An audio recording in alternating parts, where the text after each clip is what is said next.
202-332-8494. Once again, that's 202-332-8494. I'm Two-Face, your wild boy, and I'll see you Mondays, 1 to 3 p.m. right here on WLVS Radio. ListenVisionLive.com.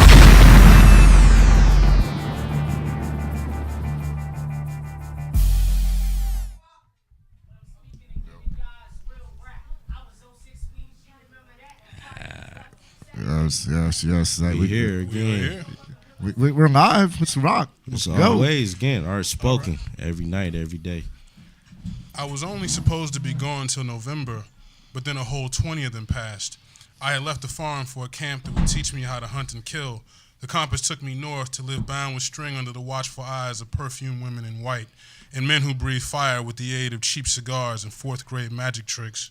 I bought a crib in Oz, invested in the wizard's Ponzi scheme, and earned 5 slugs to the chest as my granted wish. It was a good thing that I'd been wearing Kevlar all along.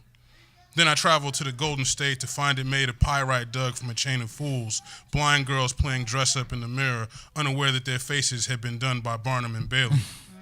Then the money ran out, and the loyalty shifted like sinking sand between the cheeks of the hourglass figure under the white sheet with the hole cut in it.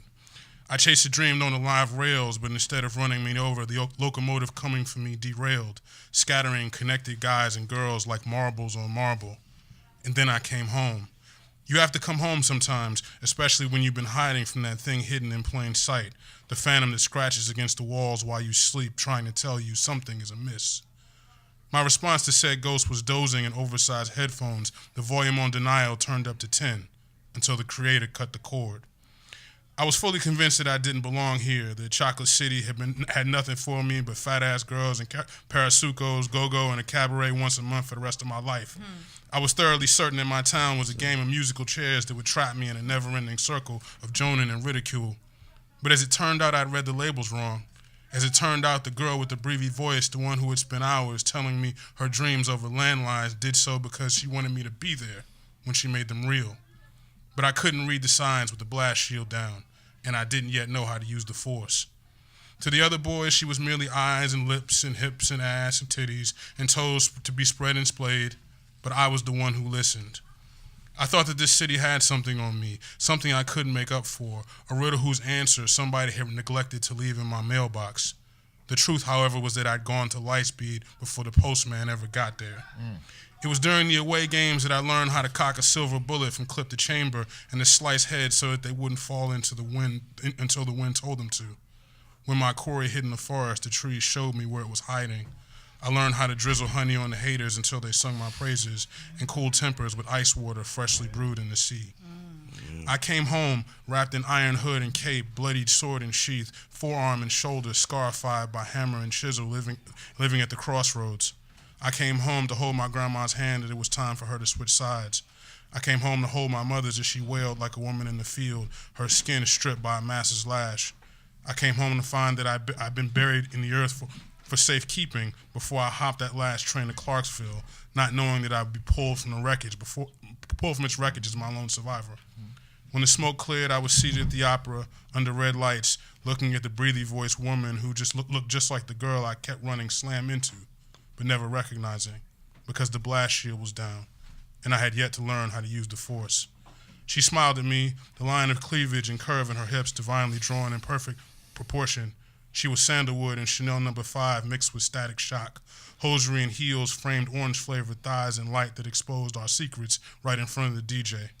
She didn't see the boy she had known before. He was who I buried just before that midnight train to catastrophe. She was looking at a grown-ass man. Hey, man. You are listening to ArtsSpoken. This show is something that we really, have a lot of love about because we really want to put artists out here, give them an opportunity for you really to get a feel about who they are and what they're about. This show brings listeners and an inside conversation with individuals from the full spectrum of art. I'm including, but not just limited to music, spoken word, fashion, etc. So this is an opportunity for you to hear artists and hear them from the raw, who they really are about and what they're about. It's all ArtsSpoken. Okay, we're back. It's Thursday night. best place to be. Washington, D.C., WLVS, Listen Vision Studios. Listen Vision Live is how you hear us. And this is ArtsSpoken. My name is Leland McGann. I'm your host, and I'm also here with my other host. No better than Demetrius Jackson. Detroit East Side. I gotta say that all the time. 'Cause that's my love. That's where I'm from. And there is a lot of levity in the room tonight because it is also his birthday. Yes, sir. So for that, we have to say I'm only happy. 21. I'm only 21. 21. I'm just coming 21. 21 for the 17th time. Yeah, I gotta do that. That's what it's all about. You know what I'm saying? But once again, so like as Demetrius said, this is ArtsSpoken. It's a forum for artists to come on the air and just basically flip their shit. Just tell them about what they do, expose who they are, just give the listeners the unfiltered experience. And tonight we have nothing but raw. Tonight we have the illustrious Kenji Jasper, the prodigious author from Washington, D.C. Indeed. And back home. World renowned. In Yes. case you didn't know, now you know. and joining us as well is the multi-talented Gina L. Gina L from way back, long time ago, North. That's my homie. So give respect and love. But I just want to go back real quick to what we just heard. That was Mr. Jasper's voice, in case you didn't know. Mr. Jasper, what was that from? That's a piece called The Points out of my new collection called The Morning After. Okay. And it's basically it's a sort of a short essay about me coming back to the area and me sort of dealing with who I was before and who I am now. Okay. So, I left here when I was 17 to go to school at Morehouse. Lived in a bunch of different places, and then I came back about 3 years ago.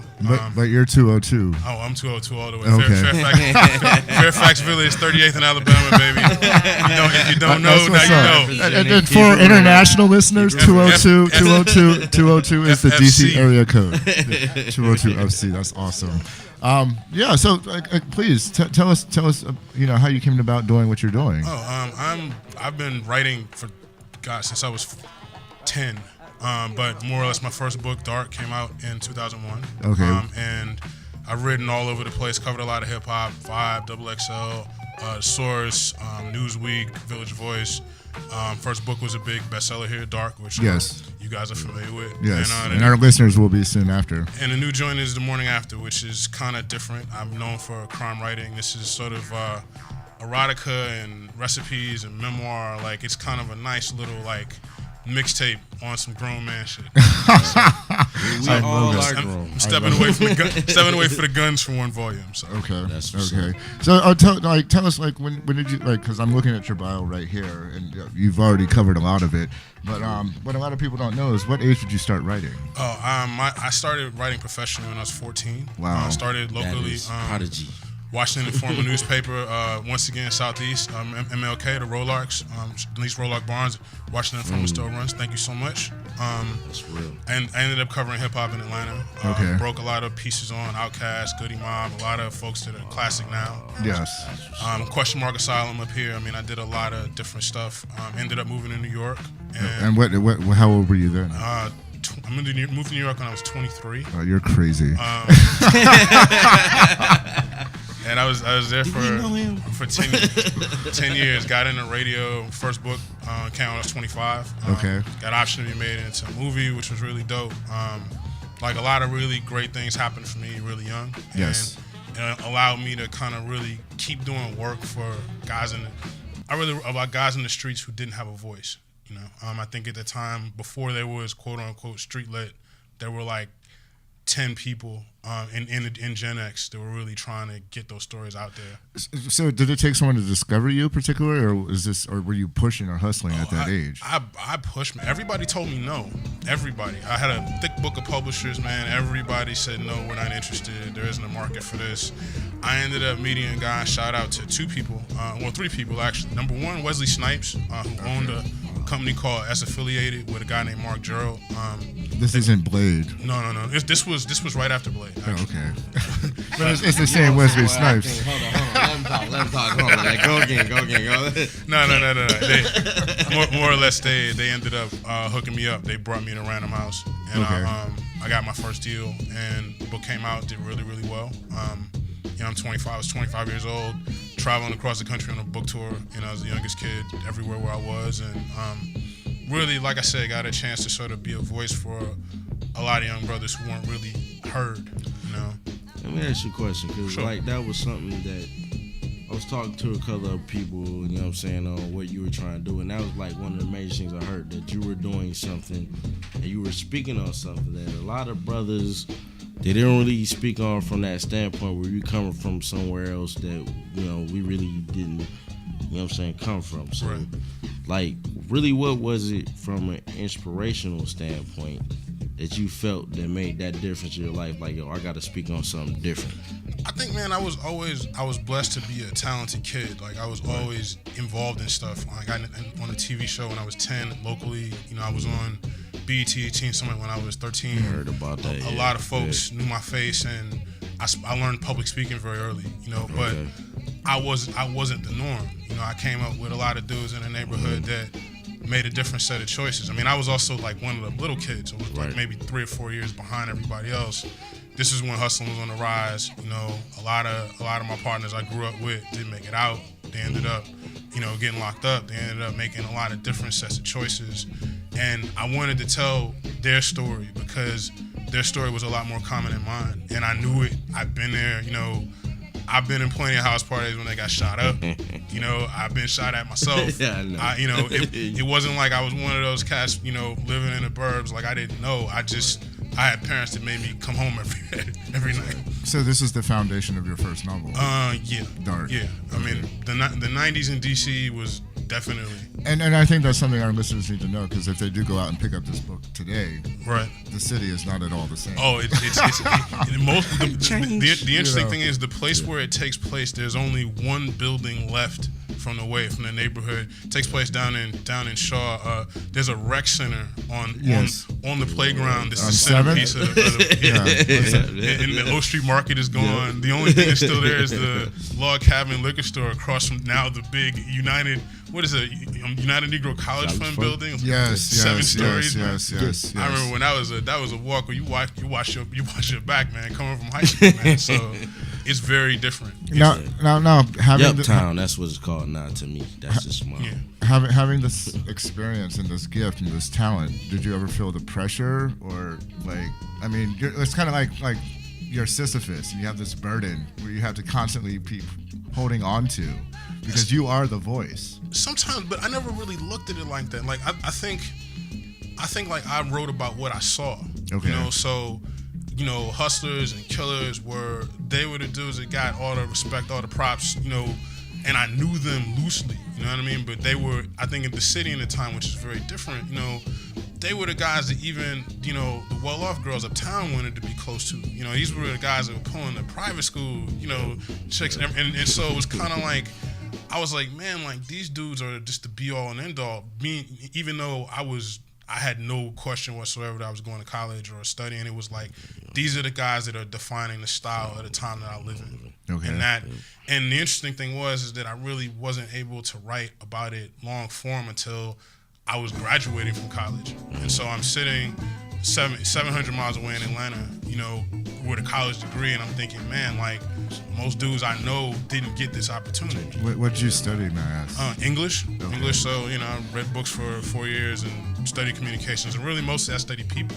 Yes. And, being at Black College, we were all brothers who were like the one guy who had gotten off the block, who were, whether it was Detroit, Chicago, Houston, the burbs, we would spend hours upon hours, in dorm hallways just talking about where we came from and the differences. Perspective, just outside of all in the realms. And the thing was that, but what it came back to was, we're here, but when we go home, every time we go home, same shit. Somebody got popped, somebody went away, somebody's got, 4 kids at 22, 17, whatever it was.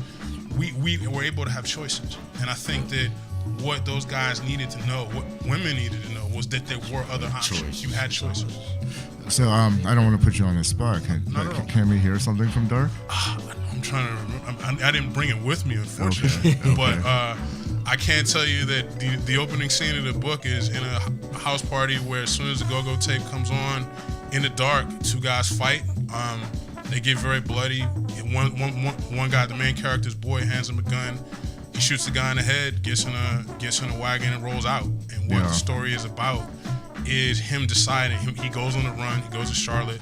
Never been out of D.C. before in his life. You know, he's sort of holed up in an apartment where his boy is moved, and he spends a week sort of learning that there is life beyond the hood. There's life beyond the city limits. I mean, D.C. was a very insular place. You know, when I was growing up, and the idea of this guy in North Carolina, you know, he's seeing just this rural life, you know, country life, because Charlotte was very different at that time. And, you know, he has to decide whether he's going to just basically be on the run or he's going to sort of go back and deal with what he's left behind. And the book is really kind of about exposure. And no matter where you come from, you know, you end up having to make a choice who you're going to be. No one can do that for you. So let me, because we addressed this before we came on the air, there's a couple of robust critics out there that would like to diminish the altruism of your works. You know, I've read some reviews. I'm not going to say verbatim. I'm not going to say verbatim. I'm not going to say verbatim some of the reviews I've read, but like this is just an opportunity for you to like respond to them. Where you know they considered your work to be stereotypical and in some respect naive because it didn't necessarily transcend the problem. It just it glorified it. I don't think it did. I think that what you have is you have a story about four guys. You know, one guy who's never known his mother in his life as opposed to his father, you know, gets a chance to leave the hood. He moves and lives with his mother, who's Indian, and he learns a trade, a job. You know, Ty, you know, who's the main character. Yes. He has a summer. He works for the Department of Public Works. His father's in his life. His dad's a sort of a war vet. You know, sort of drinks a little too much, but sort of he doesn't know his mother. His other two boys are the wild out, crazy dudes. Yes. You know, this is not a character who is shooting up the party every weekend. Instead, he gets angry. It's over a girl. He walks in on a guy with his girlfriend. He jumps the guy. The guy ends up shooting at him and his boys, and the whole situation escalates in a manner that was pretty commonplace. You know, back in '92, you just couldn't get. I mean, there was no sitting down and talking about it. There's no call up to Minister Farrakhan and have a sit down. And pretty much what it's about is a cycle of violence that most people don't escape. Now, if you don't know that, if you read this book and what you're looking for is Ernest Hemingway, you know, or you know some kind of something that's not about urban life, you may feel that way. But I can say this: when this book was taught, you know, in the prison system, I remember I went to the DC jail where it was taught through a program called Directions for Our Youth. One of the things that all these youth, these 14, 15-year-old kids, they're in jail, they're locked up for the first time. They all thought it was a memoir. What they asked me was like, you know, well, how did you beat the rap? You know, like how did you? And it was hard. They didn't understand the idea of fiction because they were so plugged into it. It was so much what they knew. Yeah. I was about, you know, creating a document that was about real dudes in DC. Okay. You know, and my other work, if you read some of my other books, which are in a very different style, are much more literary, much more circumspect. But this was about a dude who's never been anywhere else, and guys who've never been anywhere else who are surrounded by violence, drugs, those kind of things. It's you have to learn by experience. Brother. You know, you have to see something else. Sometimes it's on television. Sometimes someone touches your life in a certain kind of way. But if another kind of life isn't introduced to you, you feel like you're gonna have the same kind of options over and over again. Yes. You know? That's all you got to see. I mean, you know. And I just want to say quickly, you know, I mean, having read some of your works, the story can be extrapolated all over the world. You know, this isn't just unique to Washington, D.C. Not at all. I mean, it could be Rio, it could be Johannesburg, it could be, you know. I grew up from Detroit, and I see, and exactly what you're talking about is the thing I see, and that is a very big thing because a lot of young men, they don't really see their vision. That's all they know. That's what they see, man. And I mean, the book got translated into French. You know, it came out in Paris. It came out in London. You know, there was a hunger for it in all different places, you know, where it was out. I think because no one had seen, in like I said, the one or two people who didn't like it. I mean, there were a lot of people who said, wow, we haven't seen this perspective or this kind of in-depth narrative about that experience. I mean, you know, you got Goins, you know, and you have Iceberg Slim, and you have, all, you know, Clarence Cooper, all those guys who I read and who are heroes of mine. But those were all guys that were in it. The world, everyone in the world was in it. This is a guy who's halfway in, halfway out. Well, let me ask Miss L, because she is rather silent right now. We just want to bring her in. So you know, I mean, like this is, and you know what? We're happy you're breaking it here. No, I mean, I think the conjecture is that art is universal, and we can't let the critics just, you know, put us in a pigeonhole or, you know, square us up to diminish our potential. Have you experienced anything like that in your works? Well, just listening to him discuss kind of where he came from and the universal thing. I'm going to share a song a little later, and it's called "Came From." Okay. And my family, my parents came from Haiti, and and so but you know, the song is just about not only, you know, people that come from other countries, but no matter where you come from, you know, you should not forget where you came from, even though you're progressing and even though you're moving forward in life. So my work, just actually, this is just hot off the press, actually, shout out to Two Pens and Lint, but so I haven't had, you know, any kind of reviews on my book because it literally just came to me. So but yeah, I definitely feel where you're coming from as far as telling an authentic story. I do talk a lot in my poetry about my students, because I teach in Southeast Congratulations. DC. Yeah, so I talk about, I don't talk about them directly, but I talk about them collectively, just kind of as a group of young people, as a group of people that I interact with, as a group of people that are numbers to a lot of people. Yes. And statistics to a lot of people. And so I kind of bring that out in some of my writing. So I really value the root of where who you are, you know. Yeah. Real quick, 'cause we're going to be taking a break shortly, but I just wanted to, like, so where can we find some of your works, or do you have any events coming up? Sure. I don't have any readings coming up, but you can learn all my books on www.otherplacemedia.net.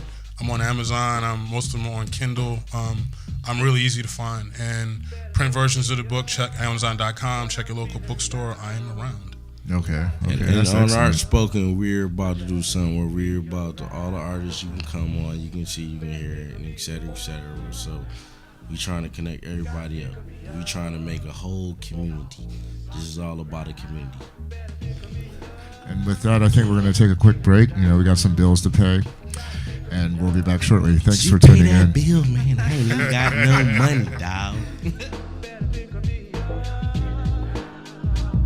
Gotta pick me up. Something cry. Better pick me up when I'm feeling down. Gotta pick me up. I just be alright. Pick me up. Better pick me up. Gotta pick me up. Something cry.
Welcome back. You're listening to WLVS, ListenVisionLive.com, ArtsSpoken, the place to be every Thursday night because we're bringing the real, we're bringing it hot, and we're bringing it fresh. Before we get back into the show, I just want to talk real quick about some of the things we have coming up for our listeners and our fans and our supporters because we know you're worldwide and we love you all. Meech, just go into it. Yeah, there's a lot of things that we're going to be doing in the next couple of months. We're doing an event in Miami that's going to be in the art gallery. That's going to be all about poetry, visual, actually I'll say spoken word because that's a proper way to say it. Musicians, visual art. We're doing a couple other different things that we're going to be doing. We're really going to try to be out here getting it raw. We're going to be going in the streets. We're going to be interviewing. We also are establishing a new branch, which is part of our own ArtsSpoken production with voices. So starting next month, we will be doing some shows that will be coming directly from Florida. Artists that's from Florida, you'll be able to see them live, see them do what they're doing, you know what I'm saying, in Florida live. As we expand and we try to do a couple of different things out here in the city. So this is just the beginning. Just look forward. And many things are coming, you know what I'm saying, from this point and beyond. So much love. Let's go forward. Excellent. I look very forward to that as well. I mean, who doesn't want to go to Miami? With that, Mr. Jasper, thank you. Do you have anything else you would like to offer? About Miami? Am I going? Are we going on the road? No, I mean, sincerely, before we move on to anything like that, I just want to give you an opportunity and, give you the props for being here and everything like that. Oh, no, I mean, it's my pleasure, man. I live in words and I live in music, and I think, it's really good, writing for not only my generation, but the generations that follow. There's plenty of work out there that speaks to them. The thing is that whether it's on your tablet, whether it's on SoundCloud, whether it's on whatever, the thing is that I would encourage everybody to sort of go out and find us writers. We're here, yes. We got a whole lot to say. It's great when we do television or film, but it's just as easy when you're on a train, when you're on your lunch break, when you're sitting at your house and you're sick of the 500 channels you got. Sometimes you can be transported by a book just as easily as you can by push and play. True. And everything came from words, and to remember that sort of going forward, because whether it's hip hop, whether it's R&B, whether it's poetry, whether it's, soca, it all starts out with the written word, and we're all, brothers and sisters and cousins in that same family. So remember that. It's all about the griot. So real quick, because we had some artists on before who were authors as well, and they've taken the self-publishing route. Right. Is this something you would recommend for? At this point, first time. I mean, this current book I did on my own. I put out by myself. I think it's the best way for you to control how your book gets out. The majors are very inundated with material. They have limited resources, and for the check you get, if you're not completely investing that check into marketing your work, it's really easy for it to get lost. I mean, television stations, magazines, blogs, they don't review as many things anymore. It's quite right. So, live radio. This is our engineer, ladies and gentlemen. He's the best engineer that you ever gonna see. So wait a minute for a minute. He gonna pop and make it drop. And I was worried I was speaking too loud. No, I mean I think it's definitely a way to control everything.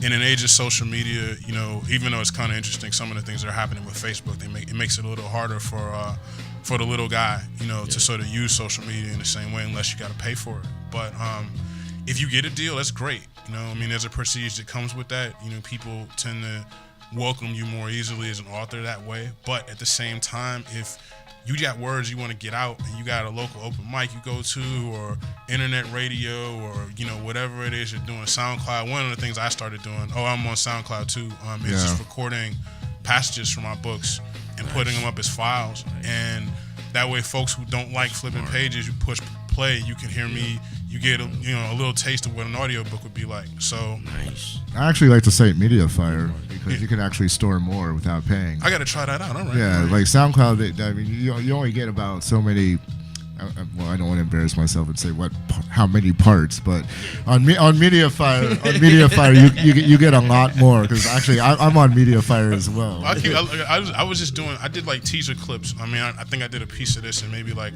4 or 5 sections out of the book, but I'll try that out. Yeah, MediaFire is dope. MediaFire is definitely dope. All right, well that's excellent. And once again, we definitely appreciate you for blessing us with your time and talent. I'm happy to be here. Yeah, and should we take the show on the road, we definitely want you to come with us. I would love to.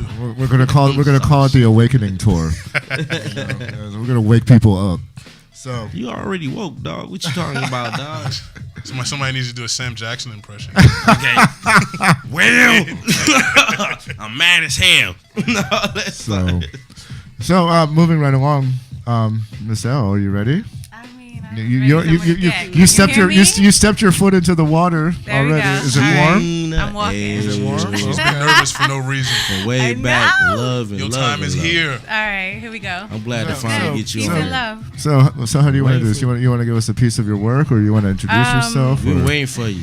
We've been looking for you. We've been like in the trees waiting like ninjas really? and shit. Like ninjas? Yeah, we've been waiting. Well, here we go. All right.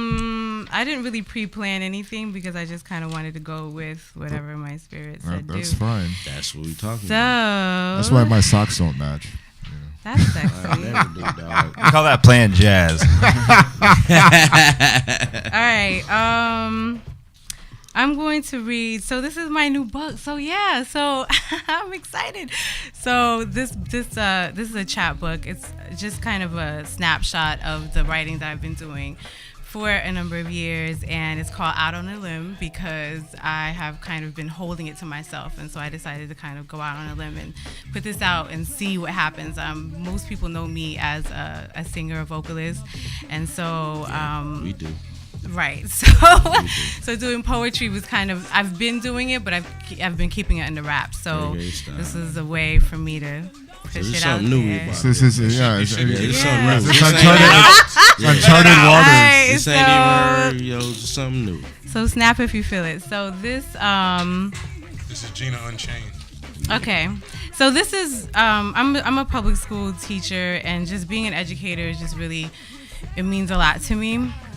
And it just so it's called public school, so I'm just gonna start reading. Thank you.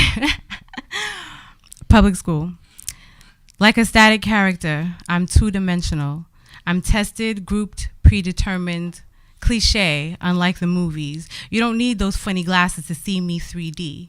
I'm not real.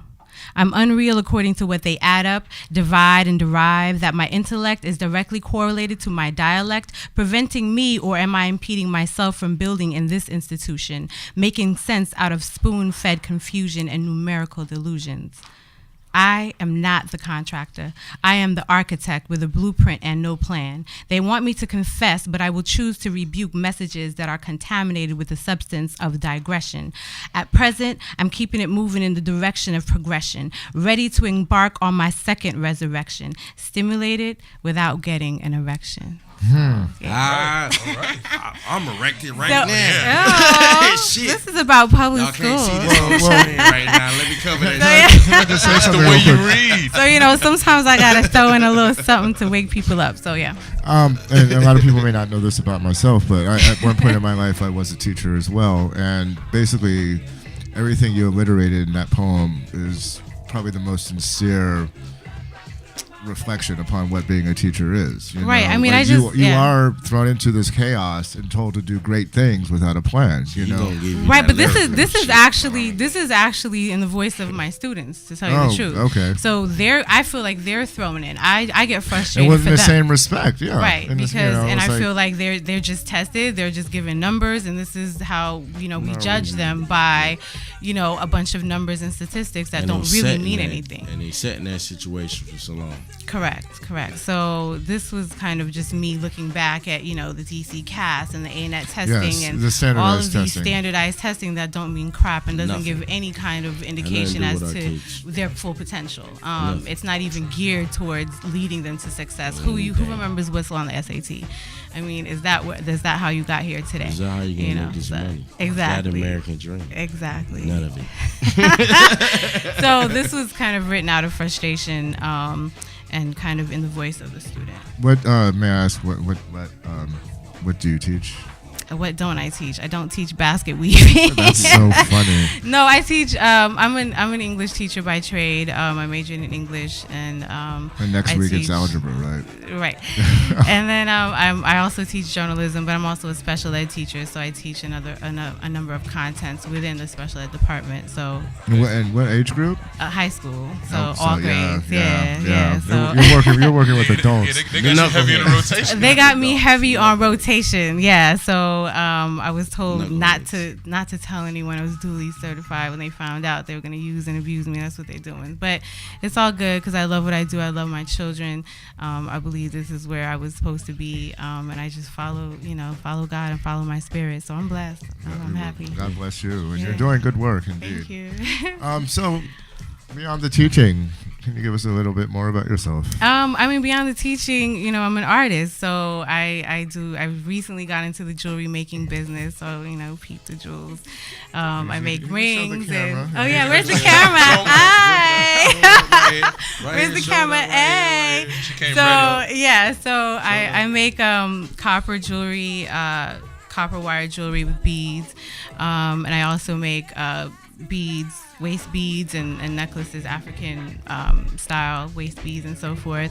And I've been writing, I've been singing, doing music for a while. I gotta say something. And I gotta say it to the piece. This is a sister that we rode, and she rhyme and she do reggae, she do hip hop, she do poetry, she do everything, and this sister is hot.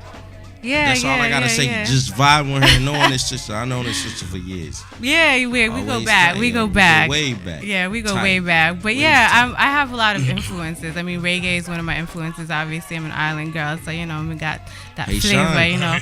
So yeah, Haiti shiggy sak passe. So We're not cook a good of that shit for us right quick. Speak that Haitian right I'm quick. done.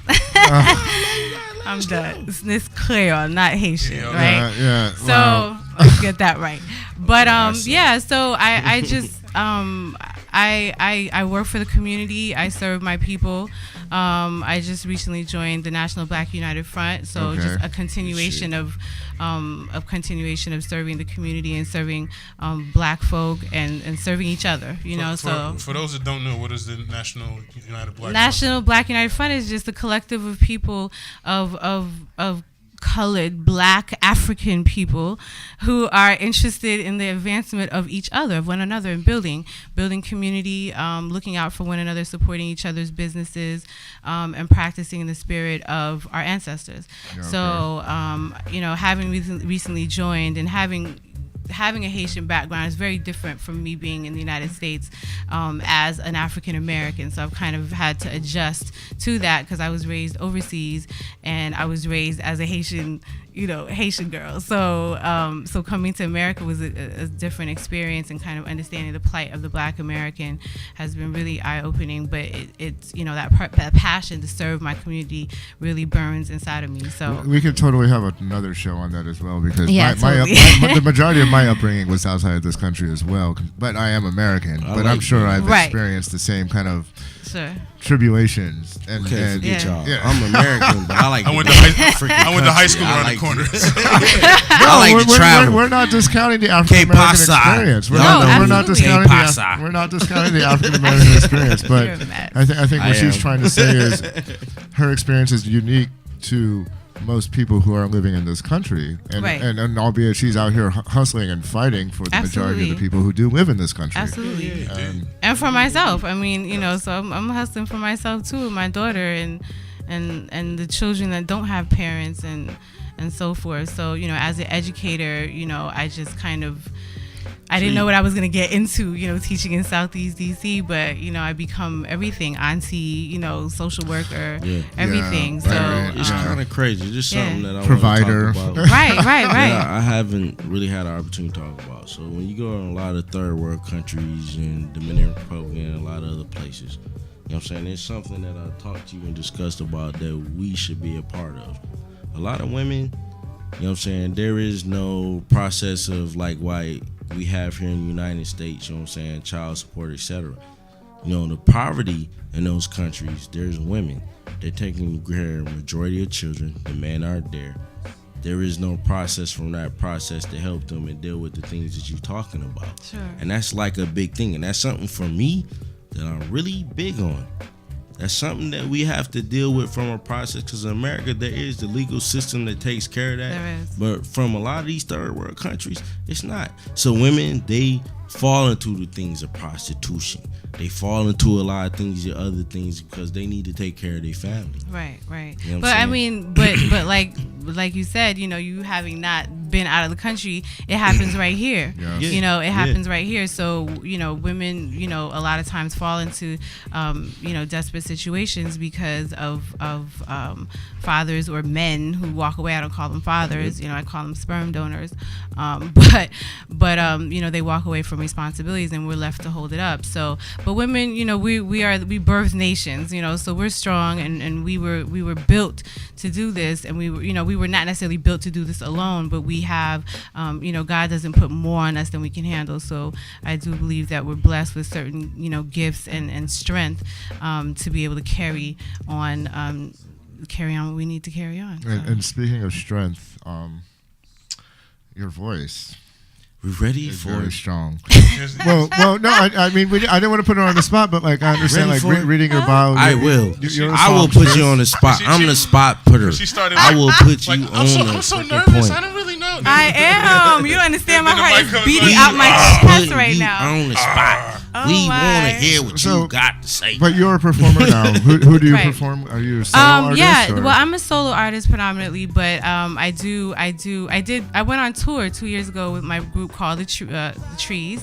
Okay. Not the first time. Oh man, I got some of your stuff actually. You do? See, I'm this all famous. working around. Hey. Around, dog.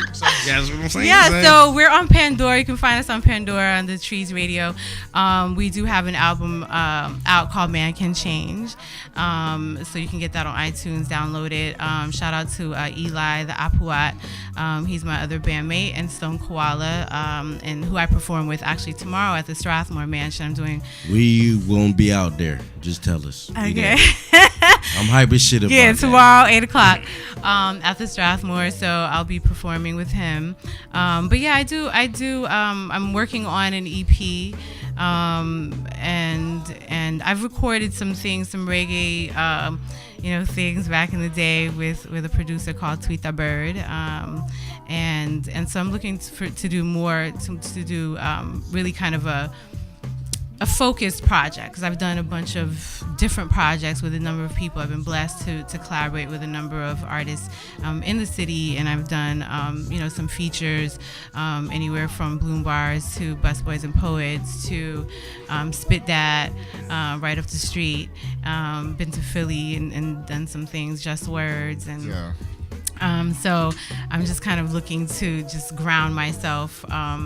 So I've been approached by a couple labels, but again, people want to turn you around and flip you into whoever they want to flip you into. So It ain't mentioned. and that's not me I'm sorry, at all. Ginger L. I'm sorry. It's Gina L. Lord have mercy. So yeah, so I that's know another so many thing. names. I'm sorry. I know I've gone through a metamorphosis of names, and I guess it's just explain that as well. wow. Okay, so yeah, so Michi, he knows me as Michi, Magenta. Wow. Yeah, we go Michi. back. That Michi. Michi. Big Y'all Meech. heard that? Sorry, I put it out there. I ain't cool no more, dog. That was a taste of your own medicine on that. No, for I Right. ain't cool no more. Y'all ain't seen me on radio. real. Twitter is blowing up. Yeah, so that's www.michi.com. Right. So I know he's all big, but I knew him when he was like 150, you know, Wow. soaking wet. But Let's be he knows nice. me. He knows me as Magenta. But that it came out of a. I don't know if I want to say all that, but it just came out of not a good. I was just not in a good space in my life. I was much younger. I was going through a lot. There were a lot of demons in my life, to tell you the truth, and so But it was a lot of people knew me by that name, so it was difficult to kind of shed that. So in the process of kind of growing and growing spiritually, really, I just realized I needed to shed that. I needed to shed a lot of things. Well, how old were you when you started performing? I mean, when did you know this was your destiny in some regard? I mean, I started singing in church, when I was 10, 12. I played classical piano when I was my parents bought me a piano and gave me lessons, and so I did that through high school. And then I started singing, and singing became my thing. People wanted to kind of hear more of my singing than my playing. My little sister is so much better at piano than me. So I was all right. I guess. Nice shout out. Oh yeah, shout out to Natalie. So she's out there. Can we ask you something? Are you ready? Give us a little bit of that love. I mean, what you want to hear? Yeah. You want to hear you- something quick? You want to hear something? Yo, go ahead. Acapellas. Spin All right, us up. Break us down. All right, well, count us down. What? Oh, count you down? Yeah. All right, 5, 4, 3, 2, 1. No sir. All right, I'm gonna do it. Your mic sounds nice, by the way. Oh, it does. Yes. All right, thank you. Mixtape All right. style there. Well, I'm gonna do a quick piece. I haven't finished it yet, but this is dedicated to the youth, the DC Slam youth. And shout out to Jonathan Tucker, who big up my book on Facebook today. But I'm gonna do it. It's a part of a song. I haven't finished it. But it goes like this. To my suffering, I go on in the land. To my suffering, I go on in the land. To my suffering, I go on in the land.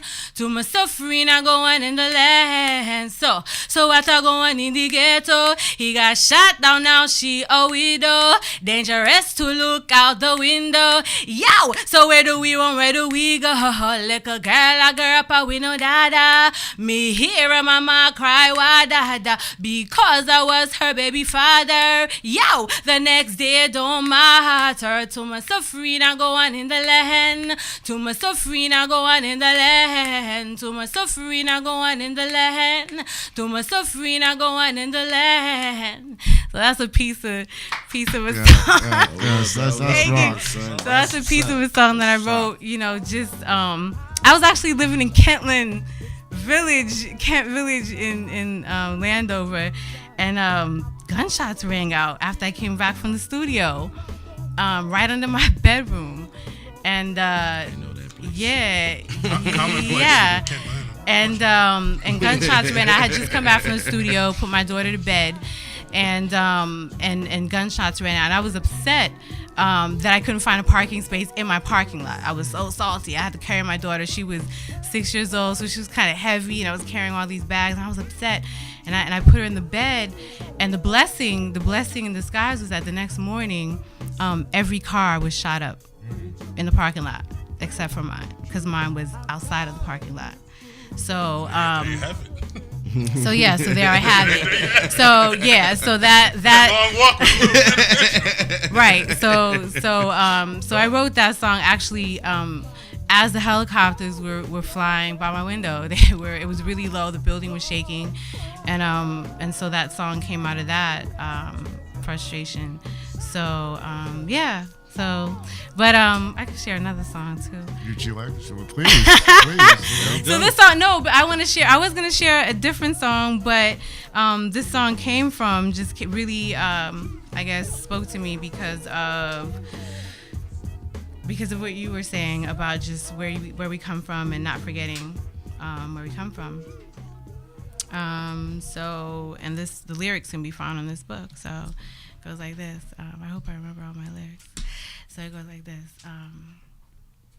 Why, oh, why, oh, why? Why, oh, why, oh, why? Why, oh, why, oh, why? Why, oh, why? Why, oh, why, why? Why, oh, why, oh, why? Why, oh, why, oh, why? Why, oh, why? Some people leave off their little island and they forget where they came from. Some people leave off their little island and they forget where they came from.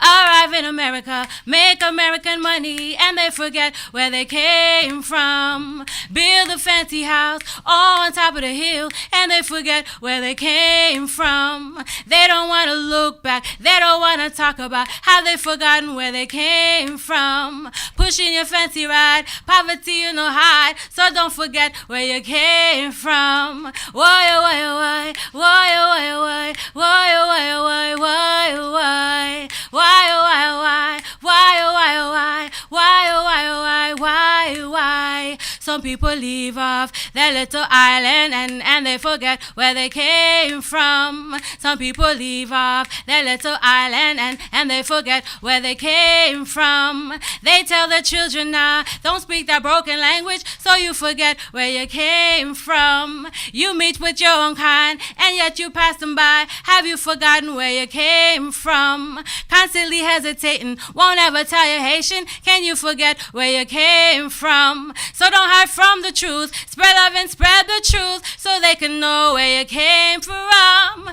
Why, why, why, why, why, why, why, why, why, why, why, why, why, why, why, why, why. Never forget, no, never forget where you came from. No matter where you from, never forget, no, never forget where you came from. If you're from Southeast, never forget, no, never forget where you came from. If you're from Detroit, never forget, no, never forget where you came from. If you're from Port-au-Prince, never forget where you came from. Yeah, yeah, yeah, yeah, yeah, yeah, yeah.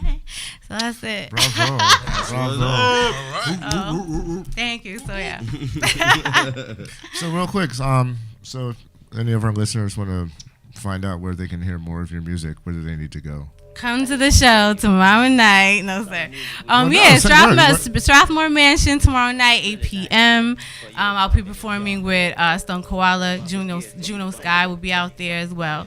So that's immediately. And for our international crowd? International crowd, you could buy a ticket and fly out. No, sir. No. I'm worth it, yo. No. You could go on YouTube. I got some stuff under my formerly known as Magenta, MJHENTA. So if you hit that up on YouTube, you'll see some of my solo stuff. You see some of my stuff with the trees. That's MJHENTA. So stay tuned for Gina L to come out. I'm definitely moving forward. I'm blessed What about to your be book? here. Yes, Since my you're on book. the porch, you Yes, my book. I'm hype about this book. I'm excited. You can find it on Two Pens and Lit. Shout out to Christopher K.P. Brown, who is a phenomenal poet, but also a publisher of Two Pens and Lit out of Philly. And so you can go to twopensandlit.com, and then you can look for the cover out on a limb. You could click purchase, and then you can put your card information in there, and then they will mail you a copy. I will also be soon performing at Spit That, Busboys and Poets, Bloom Bars, and other venues around the city. Check me out on Facebook, Gina L on Facebook. And we're going to lock you down for our next... Right, jewelry as well. I do lock you earrings. down for our next event. Just know that. Next event? All right, that's what's up. We got you. That's what's up. Yeah, so thank you for listening. Thank you for having me. You're very Michi, welcome. you've always looked out for me. So I'm forever indebted to you. You're my brother for real, my brethren. And you know what I'm saying? You too, I met you like 6 months ago. So we go back like 6 months, So yeah, so thank you for having me. I really appreciate the love and the support. Honestly. Well, we're very glad to have you. Well, it's about that time where we unfortunately need to wrap up. I swear this needs to be a 2-hour show, but we're working on it. Any closing words from our guest, real quick? Kenji Jasper on Facebook, at Some Kind of Lover on Twitter, Kenji Jasper on Google+, www.otherplacemedia.net. So that's where you can find me. Thank you very much for having me. This has been great, man. This is like a nice breath of fresh air after a long day. So. Yeah, and again, thank you very much. Blezi Montitin, ma pekri livou, so mwen men wapil Montitin. So that was a shout out to my grandmother. And I'm looking to write a book about my grandmother's life. So that's probably my next writing project. You'll have to come back. That woman is an amazing woman. And so I definitely had to say something in her honor. So shout out to Anacostia High School, all my students, first period, second period, fourth period, fifth period. They told me to shout them out. I love you. Again, family, friends, thank you for all your support. Appreciate it. Yeah. Excellent. Well, once again, it's been another episode of ArtsSpoken. And it's been the greatest. It's been a very I want to say to show. myself, happy birthday. Oh, Michi, happy birthday, Michi! Birthday yesterday. Yes, So what I'm Michi. saying, I was gonna have like the hats and the little shit like why and all that, but it's all good. But real Happy quick before we birthday. go though, I just want all our listeners to know, if they like what they hear and if they're artists at home, wherever you are around the world, Speaking. just go to our Facebook page and send us your stuff for real, and we will And blast you out. We are about hooking up other artists with other artists, you know what I'm saying? This is what it's about. We trying to build a community and trying to do something that we all come together and work together. And that's what this is all about.